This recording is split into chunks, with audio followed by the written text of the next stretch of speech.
And Kathy, you'll go ahead and admit people as they come in and if they have any problems. Yeah, I'll just ask everyone who's not speaking to mute themselves, please.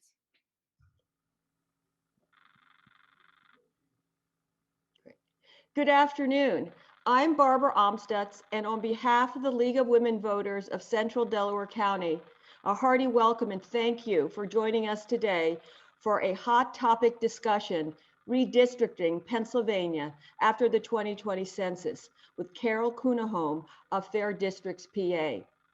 Fair Districts, PA has a long history with LWV. It also partners with other nonpartisan citizen groups to stop gerrymandering and advocate for a transparent and fair redistricting reform in Pennsylvania. The League of Women Voters is a nonpartisan civic organization committed to promoting political responsibility through informed and active participation in government, citizenship, and elections. Redistricting is a priority for the League and for Pennsylvania. Redistricting in Pennsylvania will take place this year despite the Census Bureau delays. Fair Districts PA continues to shine a light on Pennsylvania's broken legislative process and works diligently to educate the public with town hall meetings to uncover the truth behind the process for drawing Pennsylvania House and Senate districts. Just for a quick look ahead of our calendar, I wanted to bring everybody up to date so you could mark your calendars and attend our programming. And to look ahead, please save February 16 at 1 p.m. for a Zoom for our annual County Council program. We are hosting 5 members of the Delaware County Council and the new Executive Director, Howard Lazarus. This is a great opportunity to meet your County Council members and ask questions from your local government. March 3rd at 2 p.m., Olivia Thorne, who you all know well, and Jodine Mayberry will present a 1-hour program about basic genealogy and demonstrate the most popular tools for documenting your family history. This program is a fundraiser, and it's our first fundraiser of the year. We are asking a donation of $10, and it is being requested to support the League operations to help fund 411 and our monthly licensing fee for Zoom. The entire proceeds will go to the LWV CDC to fund the cost of these services. Olivia and Jodine each have more than 25 years experience researching their family trees. Learn how to discover your roots and share your family history with future generations. Our next hot topic is March 19th at noon, featuring the National Popular Vote Compact. So please mark March 19th on your calendars for our next hot topic discussion. We received many excellent questions prior to this program, and we have shared them with Carol. And Carol has worked her presentation to address these questions, so she will be addressing them. But please don't hesitate to utilize the chat function and ask any additional questions as we proceed through the program. Ann Masikowski, who is our question moderator, will make sure that these questions are answered within the time. And if we don't get to all of them, we will respond back in email. Carol will make sure that your questions are answered. The program is being recorded and will be available on our website for everybody, as well as anybody who registered for the program and did not attend today. I do want to thank our League board members, Ann Masikowski, Jane Brennan, and Kathy Youngman, and the Event Management Committee for their help in organizing these programs and the great work that they do to have these happen on behalf of the League of Women Voters of Central Delaware County. Please welcome Carol Kuniholm, and Jane Brennan will now introduce Carol. Jane, you're muted. Okay, try again. Carol Kuniholm is the co-founder and chair of Fair Districts PA, a nonpartisan volunteer-led coalition working to reform the redistricting process in Pennsylvania. Member of the League of Women Voters for many years, serving as the Vice President of Government and Social Policy of the League of Women Voters of Pennsylvania, the state organization. Carol has a long history of advocacy, lobbying state legislature to fund libraries and elementary schools, especially in poor economic areas. Carol's background includes teaching English, serving as the youth pastor at the Church of the Good Shepherd in Paoli, and leading bird walks with friends of Exton Park. Carol's motivating philosophy is expressed in her own words, and I quote, "I believe that what we say and do makes a difference, not just today, but far into the future. I seriously take the call to love my neighbor as myself and to live as an agent of reconciliation in a deeply divided time." And that is so appropriate for today. Please welcome Carol Kuniholm, who will speak to us about what's happening with fair districts currently and suggest possible areas for advocacy for our league. Carol? I'm going to share my screen. And I apologize, I may cough a little bit. I'm getting over some kind of a throat thing. If I suddenly cough and disappear, I'm looking for a cough drop. I apologize. So we're going to talk about redistricting Pennsylvania after the 2020 census. And this is an interesting cartoon. It shows a gerrymander that has just gotten so big that it's destroying everything in its path. And it's destroying democracy. And I would say that gerrymandering in Pennsylvania is destroying our democracy. And how do we fight back against such a monster? That's really the question of the day. And I'm hoping that I'll address that a little bit as we go along.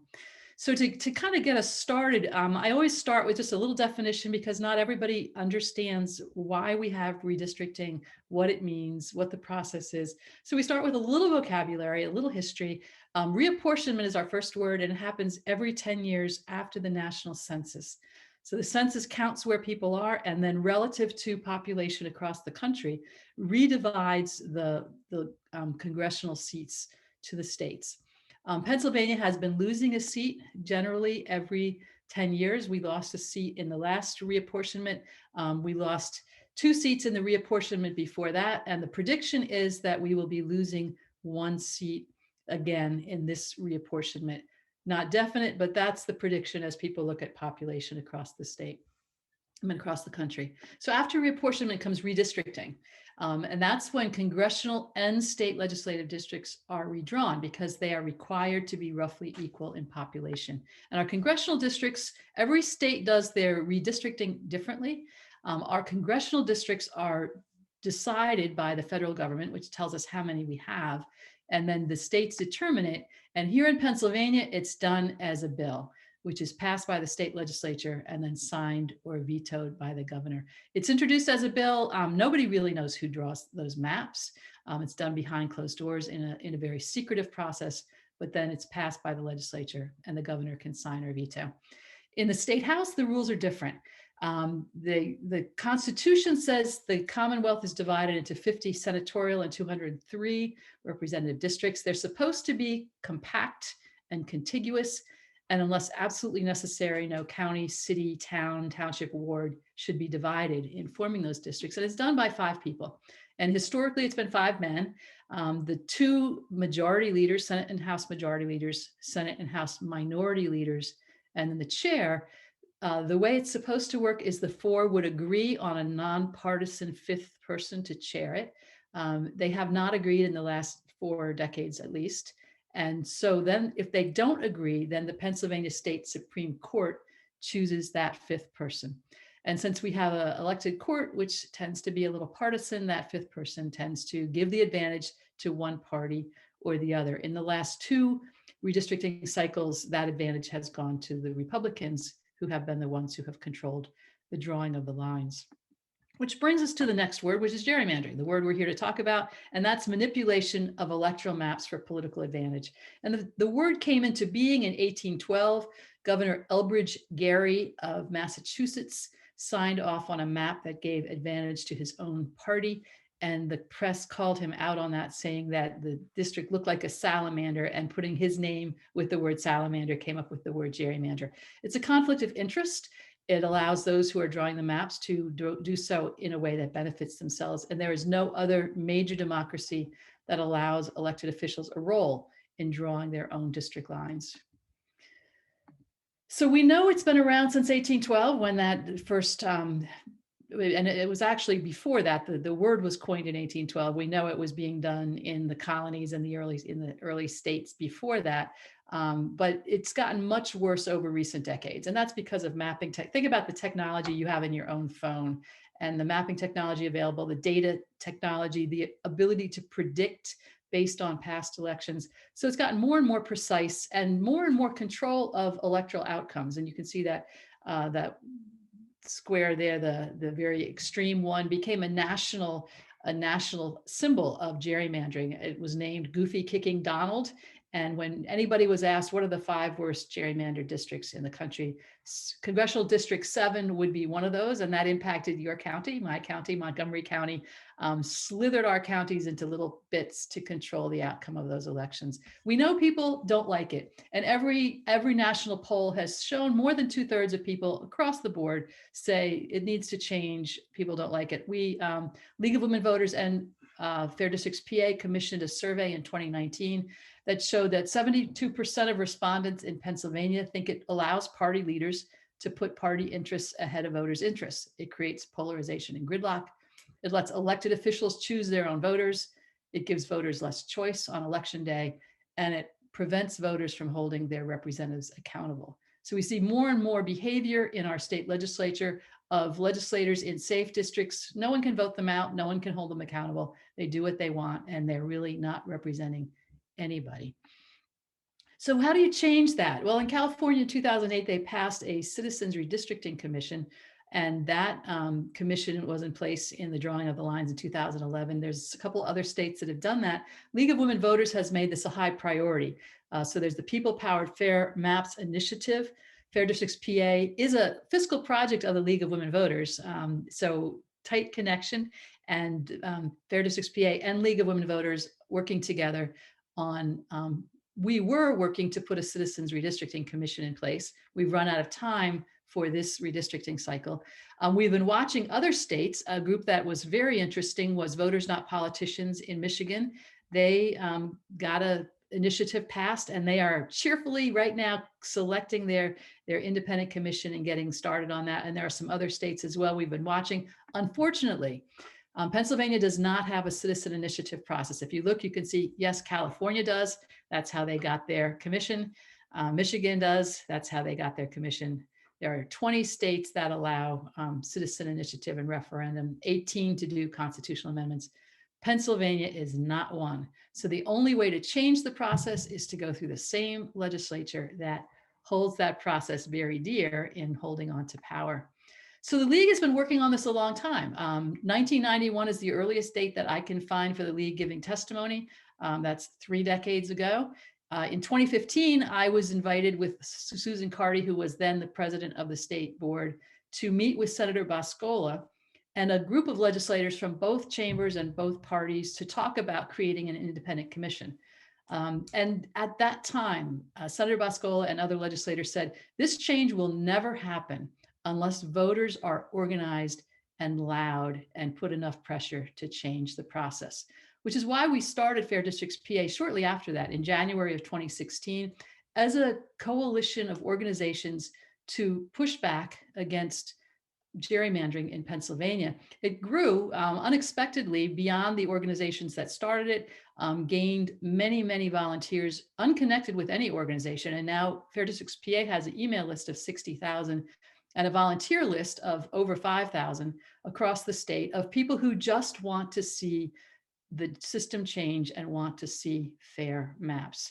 So we continue to work on this together. Fair Districts PA has done now over 950 public presentations in all kinds of places, libraries and rotaries and college campuses and churches, and collected over 100,000 petition signatures, have sent many, many, many emails and letters and postcards to legislators. We commissioned that poll that showed that People want reform, and also worked on getting resolutions from counties and municipalities, with 23 counties and over 380 municipalities passing resolutions in support of an independent redistricting commission. Despite all of that, the legislators ignored us and said, the leaders, it doesn't matter, resolutions, so what? Polls, polls don't really mean anything. We had in 2017, 2018, the House bill we supported had more co-sponsors than any other bill in that session. In fact, it had 110 co-sponsors. 102 is the majority. This was 8 beyond the majority in the House. And yet the House committee chair, the House State Government Committee chair, just said, I'm not giving that bill a vote. When the prime sponsor, Steve Samuelson, tried to do a discharge petition to move the bill from his committee to get it a vote on the floor, the committee chair gutted and replaced the bill with something that would put the power even more firmly in the hands of the majority leader, and did that with less than 24-hour notice. We found out about it and packed the committee room and watched as in just a matter of minutes, he handed out an amendment that no one had had a chance to read, and then they voted through that gut and replace without ever discussing the original bill. We had a rally in 2018, the largest in the past decade in Harrisburg, with the League and Fair Districts PA and other organizations who have jumped in and are part of this conversation. I had a very large rally, and they actually made some rules about rallies to kind of moderate the amount of people that could be in that space right after our rally, which was kind of fun that they had noticed that we were there. But despite all of that, the supported bills were never given a final vote and never given a fair vote in the House. In this past session, again, the bills we supported in the House had more co-sponsors than any other bills and were not even considered in the House at all. So that has caused us to kind of go back to our connect the dots conversation that we started early on to say, it's not just districts. Districts impact a lot of other things that happen. Uncompetitive districts, elections decided in the primaries, all sorts of policy things that we care about, like underfunded schools or crumbling infrastructure. We get pushed to the extremes because of the way the districts are drawn. We get gridlock in Harrisburg. We get frustration and cynicism and no real representation. After that gut and replace of our bill in 2018, and after the session ended without any real vote on our bills, Fair Districts folks were contacted by past legislators who said, there's more going on here than you realize. And they said it has to do with the legislative rules, that our state legislature has unfair procedural rules that make it impossible for good bills to get a vote and make it impossible for legislators themselves to move good bills forward. That even though we have people who are determined to change this, like Lisa Boscola, who's introduced these bills over a period of years, or Representative Steve Samuelson, and there are others who really would love to change the process, they can't even get a vote on bills because of the way the rules work. And that's kind of sent us digging deeper into understanding how Harrisburg works. And what we've discovered is what I call the tight knot of dysfunction. So the leaders draw the districts, and the distorted districts protect incumbents. And then the majority caucus leaders, who are incumbents, and the committee chairs, who are people with seniority. You can't become a committee chair without seniority. They control the legislative procedural rules. And those unfair rules block reform, and that allows the leaders to draw the districts, and that allows the distorted districts. You see, it's a tight knot of dysfunction. It's a circle. And how do you change that? So that has sent us digging even further. Fair Districts PA has a lot of really passionate volunteers who, once they start understanding something, they want to know what else. So we came across this best practices for collaborative policymaking, a report by Fair Vote and the Bipartisan Policy Center. And they interviewed legislators from around the country, and they discovered that there are best practices that allow for a civil, collaborative process in some state legislatures. And there are legislatures that have none of those practices, who are very rancorous, very bitter, very partisan, and get almost nothing done. Guess which category Pennsylvania's legislature falls into? We have 0 best practices in place. There are states that have all the best practices, which would be bills are introduced, they get scheduled, they get a vote. It's not up to the committee chair to decide. It's just a simple cut and dry thing. You introduce a bill, it gets a discussion. All discussions are public. The public can engage, they can weigh in, they can offer testimony. It all shows up on the General Assembly website. If a bill comes out of committee, in many states, it's automatically scheduled for a vote on the House or Senate floor. And if it comes out of one chamber, it's automatically scheduled for a vote in the other. In Pennsylvania, we have bills that can get a unanimous vote. We have had bills voted unanimously out of the Senate and never considered in the House. We have bills that are voted unanimously from the House and never considered in the Senate. Less than 7% of bills introduced in any given session are passed. And so we see that, a few gatekeepers can block bills that have huge public support, like redistricting, or can push through bills that have no visible public support at all, such as the Judicial District Bill. So I do want to pause and talk about that just a little bit. This Judicial District Bill, it's been in the news a bit in the last couple of weeks. It was passed very quickly in the last session. So a constitutional amendment has to be passed in 2 consecutive sessions, has to be passed with a 3-month advertising window before the next election. And then after passing in the second session, it goes to public referendum. So this bill passed in the last session without really any public awareness and without any without any hearings. It was voted out of the House Judiciary Committee, and we can't find a transcript of that voting meeting. There is none on the General Assembly website. There's no record of any discussion of the bill. There's no record of any expert testimony submitted. There's nothing.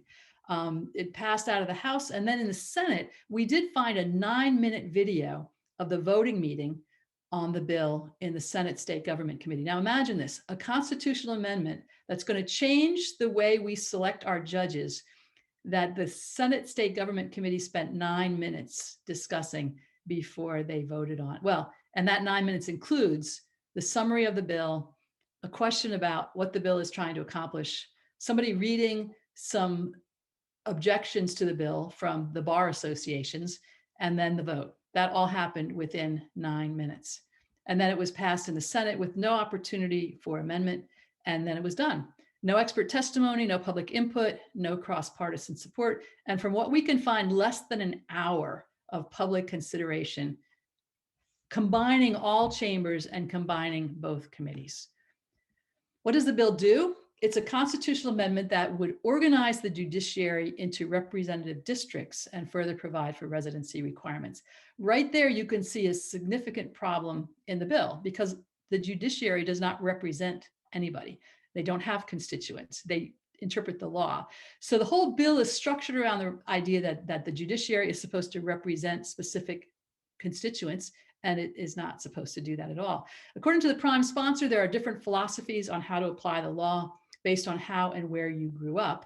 And yet the bill is based on where you reside. And when people have tried to pin him down on the fact that our judges were born and grew up all over the place, some in Pennsylvania, some other states, some in small towns, some in large towns, he says it's where you reside now. And many of our judges, by the time they become appellate judges, reside in Philadelphia or Pittsburgh because that's where a lot of the legal activity takes place within our state.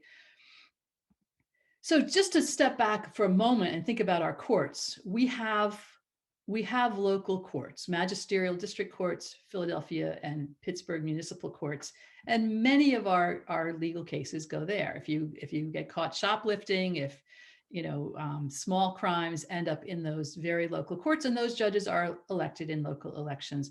If you appeal those, or if you have a more serious crime, you might end up in the Court of Common Pleas. And again, those are elected in local elections. The ones that we're talking about are our high court, our appellate courts, our courts of appeals, and there are 3 in Pennsylvania. If you appeal from the Court of Common Pleas, you end up in Superior Court. A case that addresses the Commonwealth, so you're suing the state or there's something of that sort, that goes into the Commonwealth Court. And then those are appealed to the state Supreme Court. And those are the ones that would be divided up into judicial districts. There are 31 judges elected in statewide elections for those, and 15 for Superior Court, 9 for Commonwealth, 7 for Supreme Court. And those each would have their own districts Who would draw those lines? It would be the legislators. Is this a good bill? Bar associations and good government groups say it is a very, very bad bill because it allows the legislators to kind of put their finger on our judicial process. The bill as written would allow the General Assembly to have undue influence on our appellate courts. The courts would be worried about how the General Assembly might draw those lines, would be looking over their shoulder, but also they'd be elected in smaller districts. So they would be that much closer to the people who are electing them. And so they might not want to alienate the people in their own district and might find in cases in a way that might harm people from other districts to benefit their own district. So it has some real problems in terms of the independence of the court. It undermines the American system of checks and balances between those three branches of government. And if you think about it, we have three branches: executive, legislative, and judiciary. And this would basically put the legislative branch a little bit above the others and destroy our checks and balances. And so bar associations, the National Bar Association, American Bar Association, Pennsylvania Bar Association, and other more local bar associations have spoken out very strongly against this. And who would draw the lines? It would be the same secretive process that currently draws our congressional districts. The same people who brought us Goofy Kicking Donald would be bringing us our judicial districts. There's nothing in the bill to safeguard against partisan gerrymandering of those districts. The supporters of this bill say, well, it would give us diversity. And when asked, the only diversity they're thinking about is regional diversity. They're not thinking at all about racial diversity, which is a problem on our high courts. We have just one judge of color among our 31 seats, which our current population in Pennsylvania is almost a quarter minority population. Our high court judiciary is less than 4%. I mean, would this solve that? No, it would not be a way to fix this. If diversity is the goal, there are better ways to get there. And merit selection has been demonstrated to be a much, much better way to get there. I'm not talking about that much, but the League has been in support of merit selection of judges since 1949. And this bill actually opens an interesting window for the League to kind of become much more vocal to say, if we're concerned about partisan courts, which we are, if we're concerned about money in our judicial elections, which we are, this bill makes it worse. And in fact, it was interesting to watch some attorneys in the House Judiciary Committee make that point, that if we're trying to solve a problem, this is going in exactly the opposite direction. Some of the people who support it say, well, we just want to let the voters decide because this would go to referendum. In Pennsylvania, we see that most things that go to referendum pass because voters kind of assume the legislators are putting it here because it's a good idea and we'll just vote yes. We would say that there are many things that voters would like to decide. In particular, we asked many times to be allowed to decide on an independent redistricting commission. And the same people who are supporting this bill are the very same people who blocked our attempts to have an independent commission. That's what we would like to have a vote on, and we have not been given that vote. Do other states do this? No. Most states have nonpartisan judicial elections, if they have elections, and a majority of states have moved to a merit-based selection process. There are just 9 states left with partisan elections for appellate courts. Only 6 have partisan elections for all appellate courts. Only 2, Illinois and Louisiana, have partisan district elections for appellate courts, and those districts are written into law and are rarely redrawn. In Illinois, the same districts have been in use for 50 years. In Louisiana, the same districts have been in use for 20, and you need a 2/3 vote from the legislature to begin the process of redrawing them. So with this amendment, the Pennsylvania legislature proposes a new form of gerrymandering in a new historic low. Were concerns and objections answered? No. As I said, less than an hour was spent on this in the last session. Questions weren't answered, objections weren't responded to, amendments were blocked. So this bill leaves us with some key questions about the bill itself. How would the transition be handled? What happens when judges from the same court end up in the same district? Can legislators decide which judges can continue in a district, which can't? Can legislators use the bill to remove or punish individual justices for decisions legislators don't like? If you look at where our judges currently reside, it's possible, depending on how you draw the lines, you could draw 4 of them into one district, which then do they all get to go for retention, or how do you decide which one gets to stay and which 3 have to be removed? How does this get phased in? There's nothing in the bill itself that would address this. So the bill is sloppy, hasty, and poorly drafted, or intentionally written to leave those questions unanswered. And for sure, if the bill were to pass, there would be litigation pretty quickly addressing some of these things, but also addressing the fact that the bill is trying to change 5 or 6 sections of the Pennsylvania Constitution with one bill, and that's unconstitutional. So there's a lot of problems with this bill, and yet it went flying through without any real attempt to address those problems. So who decides? Who decided that this bill would move quickly and that it would get support? And who decided that the bills that had much public support would never get a vote? Is it the committee chairs? They have a role. Minority leader, majority leaders, they certainly have a role. House Speaker, Senate President Pro Tem. There's no transparency, accountability, or real representation in the way that our bills move in our state government. So where does this bill stand? It was scheduled for a vote. It was reintroduced in this session as House Bill 38. That's its current number. We were aware that it was there and watching it, because what we were hearing, and how Fair Districts PA has built lots of relationships with lots of legislators and staff, which has been really helpful.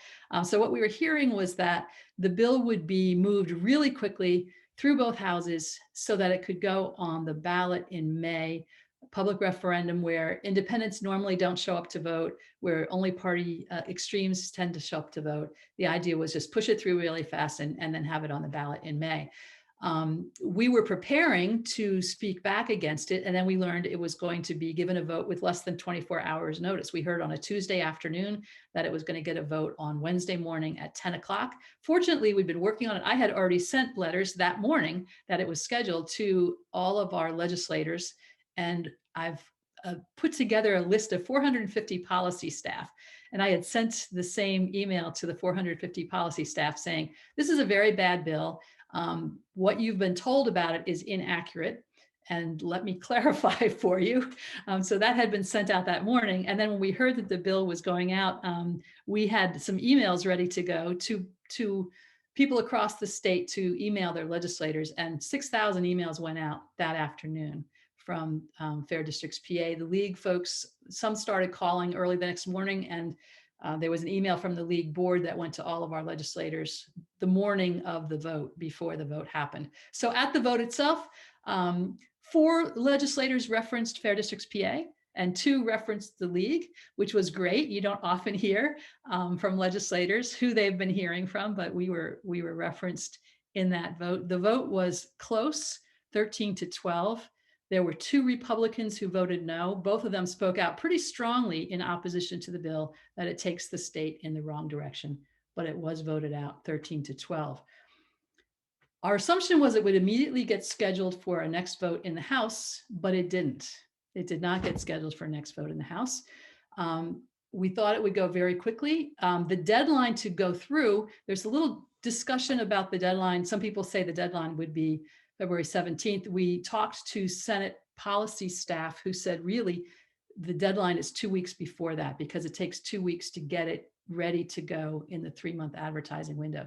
So they had told us that really the deadline was yesterday. If it wasn't passed out of both houses by yesterday, it wasn't going to be on the May referendum ballot. Voters spoke out. Many voters spoke out. And I'm pleased that Fair Districts PA and the League were the first to speak out, but there have been over 100 organizations who have spoken out, and there have been over 50 letters to the editor, many from local leagues, many from Fair Districts PA folks, lots and lots of letters to the editor, and there have been editorials on this and some stories on it, and they have backed off. This bill did not move. It's been tabled ever since that. It was actually scheduled for first consideration the day it came out of committee, which meant that the next consideration they would, consider amending it, and they would not allow amendment. The third day of consideration is when they vote on it in the House. So it was scheduled for first consideration that day. We just assumed the next session day would be second, and the next session day they would vote it out. Instead of they tabled it, it's been sitting on the table ever since. And what we've heard is that the Republican caucus in the House is very divided over this. People who voted for it before said, I didn't really realize, what we were told was inaccurate. I'm never going to vote for this again. I didn't realize how many people were against it. I'm not voting for it again. We've been told they don't have the votes and they're not going to give it a vote. Although it's possible that they could do it for the fall, or it's possible that they could do it next year. So one of the rumors is they don't have the votes, they're not going to do it. One of the rumors is it was just embarrassing that a bill this bad would go flying through that fast. And the other rumor is that they're keeping it as a little way to warn the Pennsylvania Supreme Court, don't mess with us in the redistricting process this time, because we're going to come back at you with this bill. The sad thing is that all of this is so partisan, and it's so behind the scenes, and it takes away from the real work that our legislature should be doing, which is serving the people of Pennsylvania. Anyhow, thank you for your part. If you were part of making your voice heard, as I said, more than 100 organizations opposed, more than 50 op-eds. And our message to our legislators is the process is broken. The way our bills are considered is broken. Wouldn't it make sense to invite public comment before the first vote on a bill of this importance? Wouldn't it make sense to invite the judiciary to weigh in? Wouldn't it make sense to have the Bar Association to submit testimony? And we know there were letters from organizations like the League and Fair Districts PA, Pennsylvanians for Modern Courts, many bar associations. We know there were many, many letters submitted. None of those ended up on the General Assembly website. None of those were submitted as testimony. There was no opportunity to do that. And it's a bad process. And yet, never doubt that a small group of thoughtful, committed citizens can change the world. Indeed, it is the only thing that ever has. So the question for us is, how do we become a loud enough small group of committed citizens? How do we break that tight knot of dysfunction? That is really the ongoing question. And what's next for Pennsylvania redistricting? We've got a few months of really important work to do. So to just step back again, to remember the League of Women Voters versus Pennsylvania General Assembly lawsuit in 2018 gave us a new congressional map. That was a huge deal. It addressed our state constitution rather than the federal constitution, which meant that it could not really be appealed to the Supreme Court and stands. And so there are states across the country who are looking at that lawsuit and saying, this is an avenue to get better maps. We need to really follow this closely. So that's a big deal. If you look at the way it played out on our maps here in Pennsylvania, before that, the advantage was locked in 13R to 5D, no matter what the vote did. And with the new map, we see it much more even, 9-9 in the last two elections. And it's not exactly votes cast, seats won, but it's much, much closer. So we see that maps matter. We have that precedent going forward. We still have among the worst gerrymandered of legislative districts in the country by a number of different tests.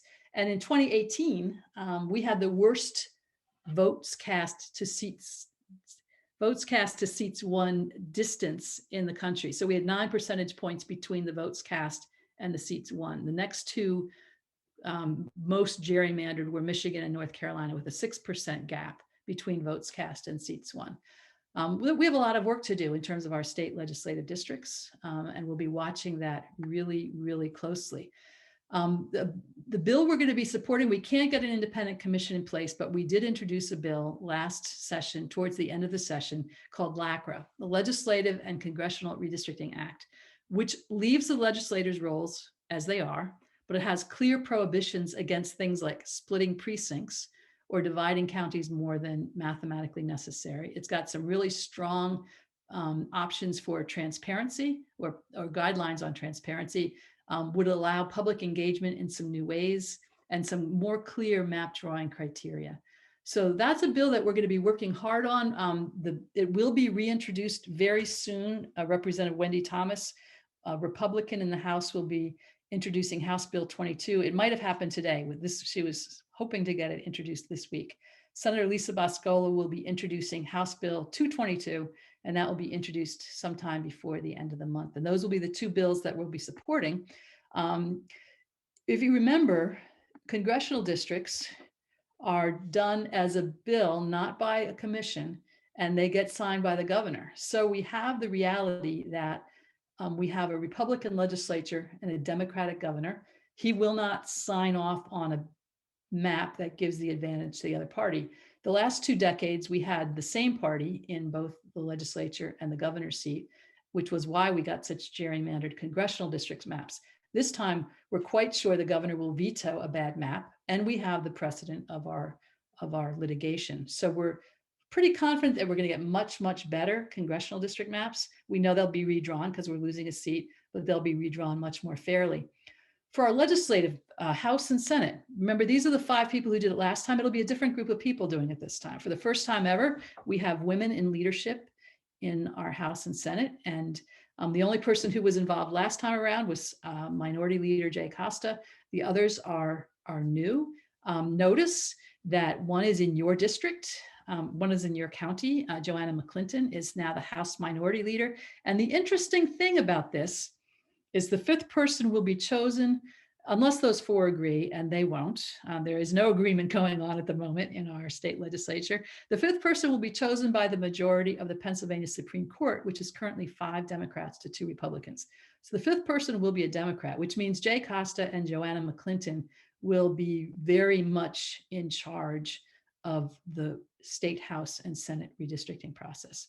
So that puts you as people in her county in an interesting place.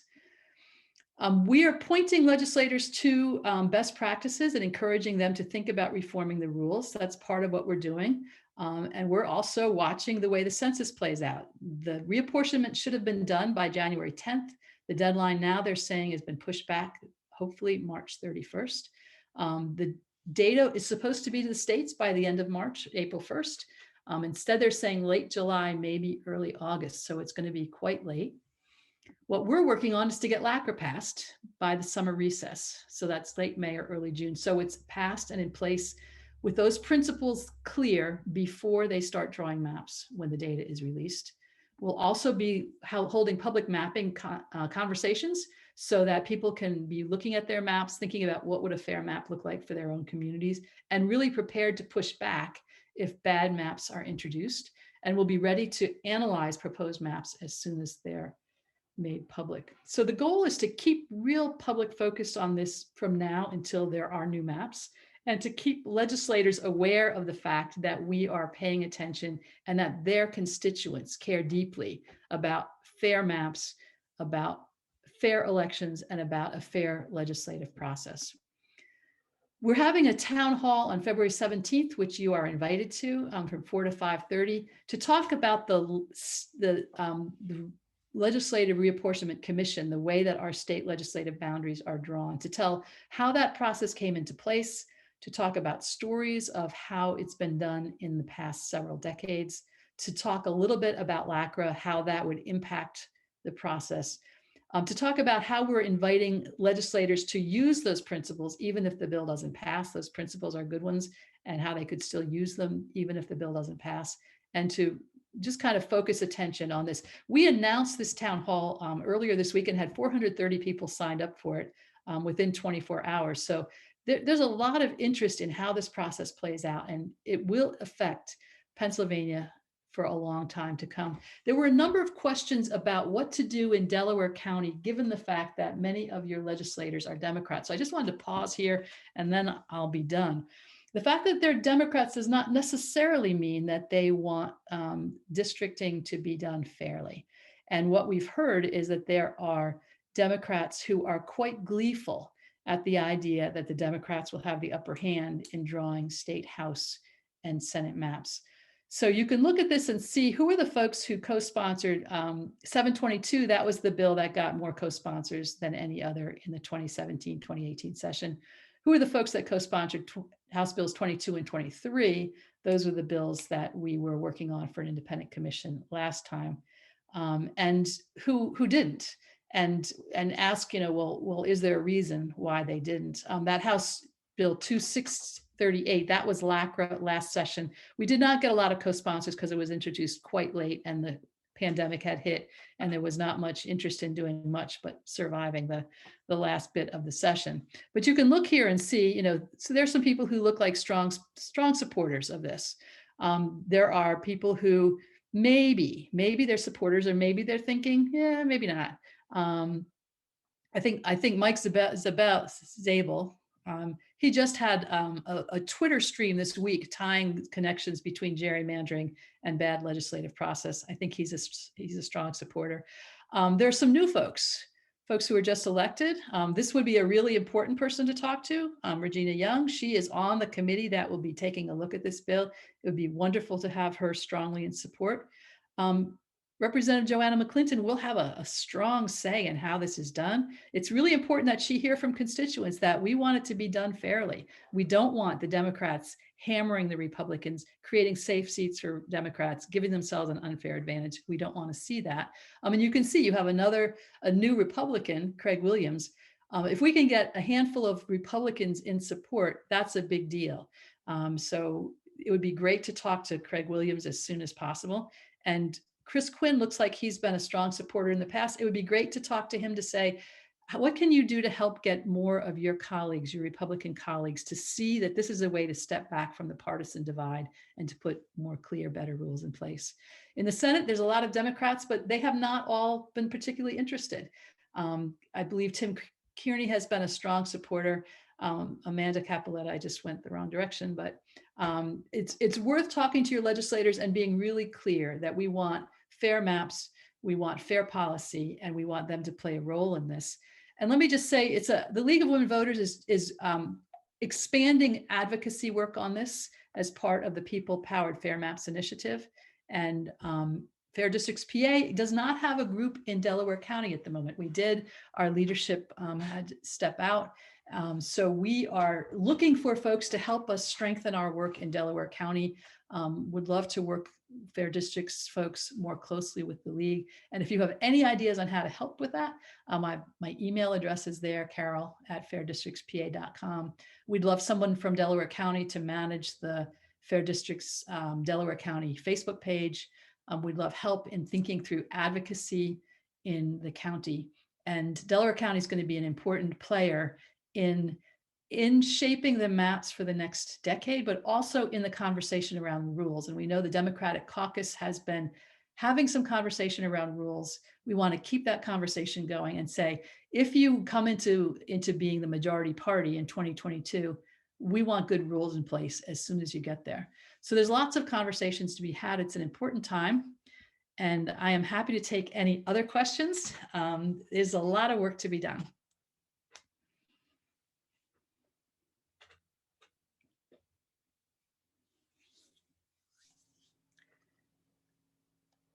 Okay. There are a couple of questions in the chat. Anne, you're on mute. Well, I can answer what I see. How did you get the momentum to challenge the judicial district bill? So I have to say, Fair Districts PA, there's some interesting questions between Fair Districts and the League, which I'm back on the League board as vice president of government and social policy, and realize, I've learned a lot in the work with Fair Districts, and I'm looking at Fair Districts grew quickly because we had kind of the League's infrastructure across the state. So there were lots of little resistance groups that, have started up over the last few years, but the League's practice of really understanding issues and the League's infrastructure across the state gave Fair Districts PA a chance to really jump out fast in sharing information and building a grassroots structure across the state. So that was huge. But then Fair Districts grew way past the League. The League has an email list of 2,000 something. Fair Districts has an email list of 60,000. And we've got a volunteer group of somewhere, we've got an email of 5,000, but I noticed when we send something out asking people to send an email, it's another 5,000. It's a different, there's a 5,000 who are like writing letters to the editor and managing Facebook pages and organizing local groups. It's a different group who are sending those emails. So we've given lots of ways for people to engage. We've given lots of on-ramps to advocacy and activity, and you don't have to be a member. You don't have to pay dues to do that. So we've got lots of people engaging at lots of different directions. And the challenge is, what can the league learn from that? We're trying to figure that out. How can we build stronger advocacy within the league, learning what we've learned in kind of structuring Fair Districts PA? There's some really important conversations there. And one thing that we discovered from the Judicial District Bill was there are lots of little organizations around the state who don't have capacity to do research and don't have capacity to set up, like the kind of landing page where you land and you click and you send an email. And all of those groups were looking to Fair Districts PA.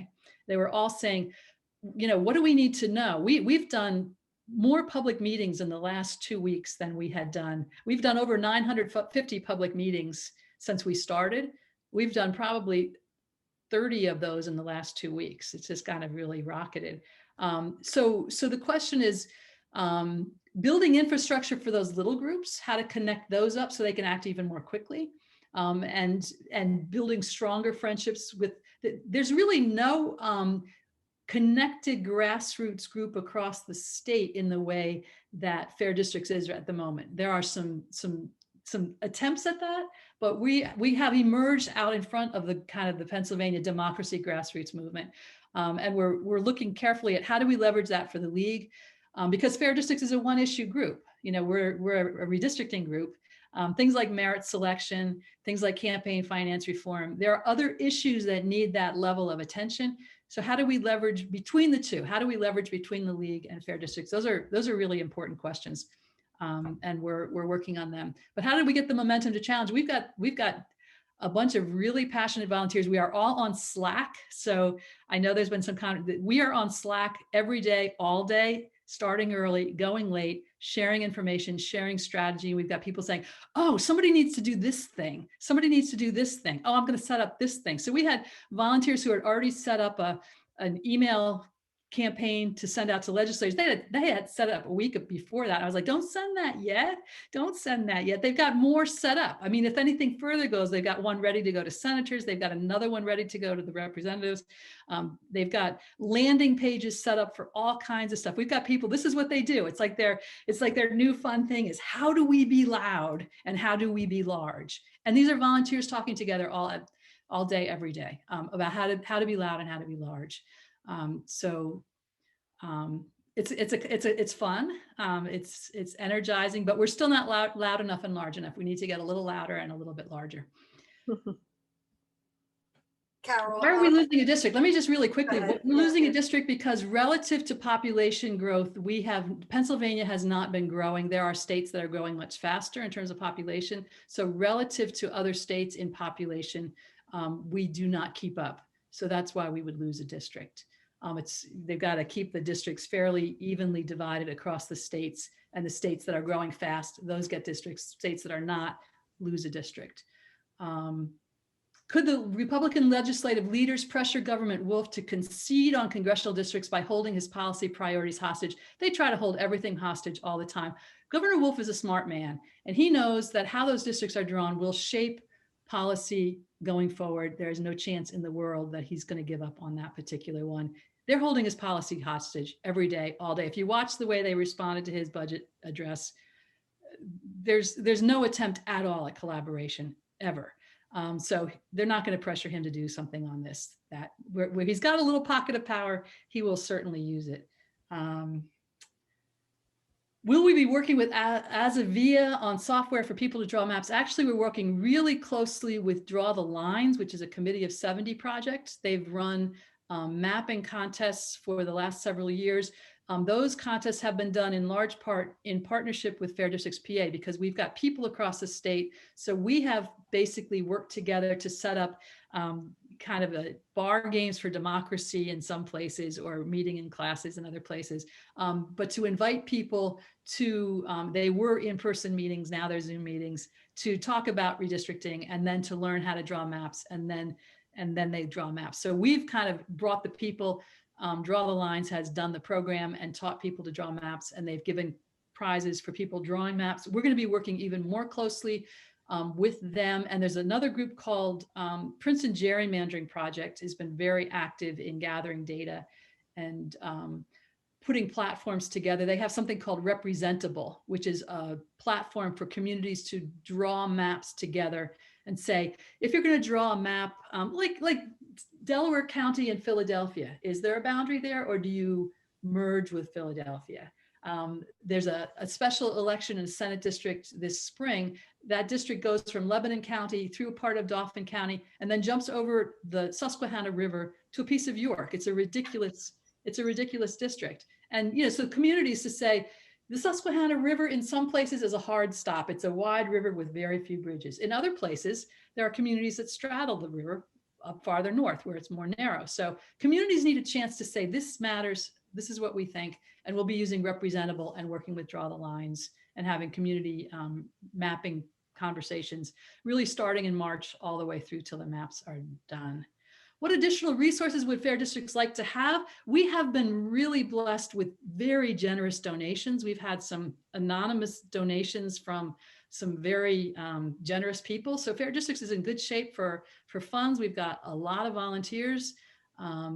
The challenge for us is structure always, which is why I have to leave at 1, because we're like constantly restructuring and figuring out how to work together better. I would say if you want to make a donation, the League of Women Voters right now is poised to step into more active work. We have a new executive director who's terrific. We've got a great board that's really working hard. We're trying to rethink advocacy, and we're trying to think through how to, as I said, how to leverage what we've learned from Fair Districts PA and build the League even stronger. So right now, look towards the League in terms of donations. Volunteers, I will go back on my volunteer thing though. Delaware County, we would love a few strong volunteers in Delaware County to help coordinate. So I gave you my email address, carol@fairdistrictspa.com. If you're in Delaware County and you want to step up your game and get involved in something fun and learn a ton, email me, because we could really use your help in Delaware County. We need to restructure our work in Delaware County.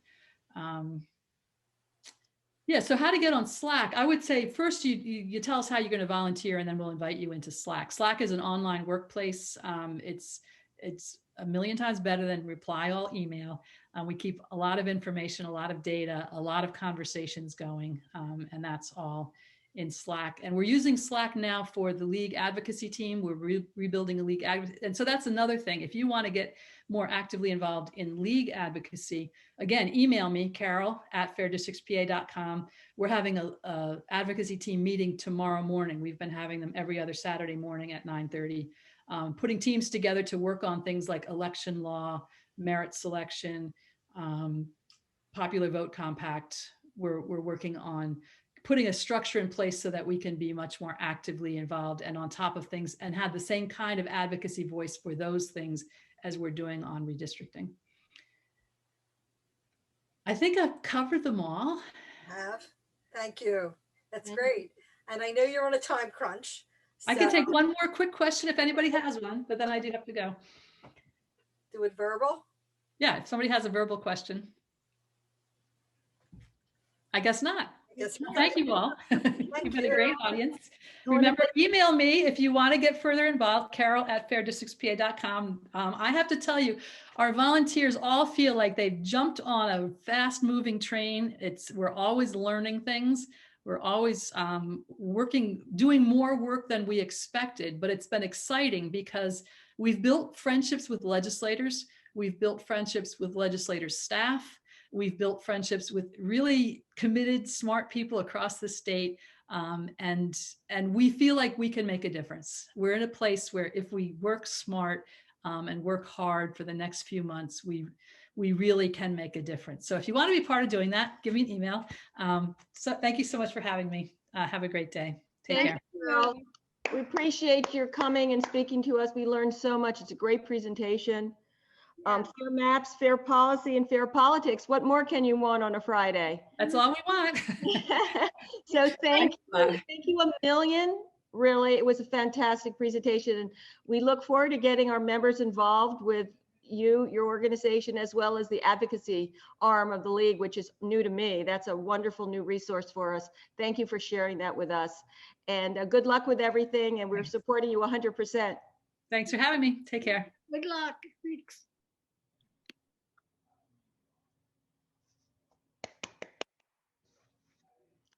Okay, thank you everybody for joining. And I look forward to seeing you at our next hot topic, which mark your calendars for the National Popular Vote Compact, which Carol mentioned. Apparently that's an issue in their new legislative advocacy group. So we'll please come and learn more about that. And then our fundraiser on March 3rd. We look forward to seeing you there. It should be lots of fun. And we look forward to your support with our genealogy fundraiser. So thank you for coming. Have a wonderful weekend, and we'll see you soon.